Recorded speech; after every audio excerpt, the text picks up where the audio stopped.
Why miss someone who shattered your heart? Logic says leave. Your heart refuses. Why does pain still feel familiar? Maybe the answer isn't love anymore. Maybe it's something much deeper. Your memories quietly pull you backward. The happiest moments return first. The painful ones fade surprisingly fast. Your brain edits emotional memories constantly, especially after losing someone important. You remember laughter before heartbreak. Comfort quietly replaces painful reality. That changes everything you remember. But memories aren't the whole story. Something stronger still holds you. Emotional attachment survives painful experiences. Even when relationships become unhealthy, your brain fears unfamiliar emotional territory. Familiar pain feels strangely safer. Unknown peace feels surprisingly dangerous. That isn't weakness. It's how survival evolved. Your brain protects familiar patterns first, even painful ones sometimes. That's where confusion begins. You mistake attachment for love, but they aren't identical feelings. One heals you, the other traps you. Yet both can feel identical. So what are you truly missing? The person or the feeling? The answer changes everything next. Your heart starts replaying beautiful moments. You reach for memories, not reality. The chains quietly tighten again. Your mind highlights every smile. It hides countless painful moments. Nostalgia isn't always honest. It carefully edits your memories, leaving only comforting pieces behind. The real person slowly disappears. An ideal version replaces them. That's who you begin missing, not who they truly were. Hope becomes stronger than memory. Your imagination fills missing pieces. Reality quietly fades away. You hold on to unfinished stories. Your brain hates unfinished endings. It keeps searching for closure, even when closure never comes. So the attachment survives longer.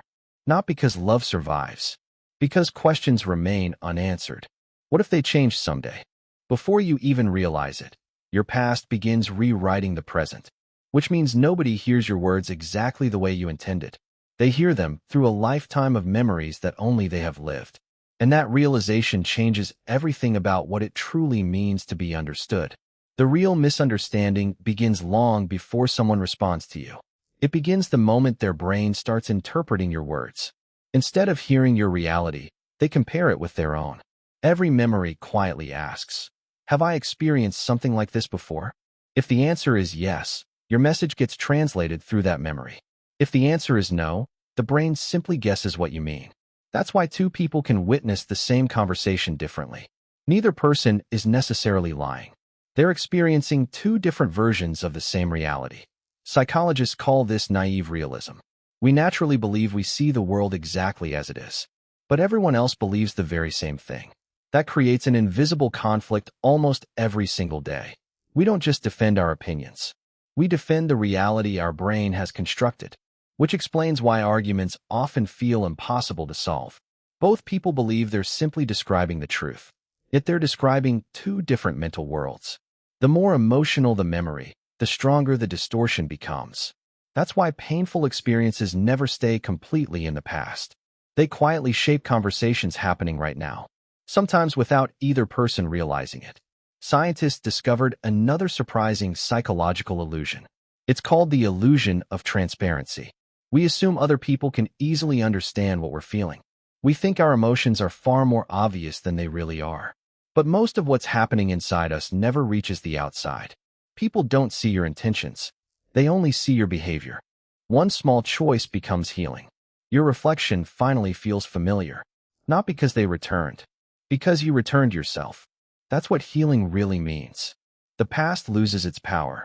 Your future becomes yours again. The heart finally feels safe. Not because someone stayed, because you never abandoned yourself.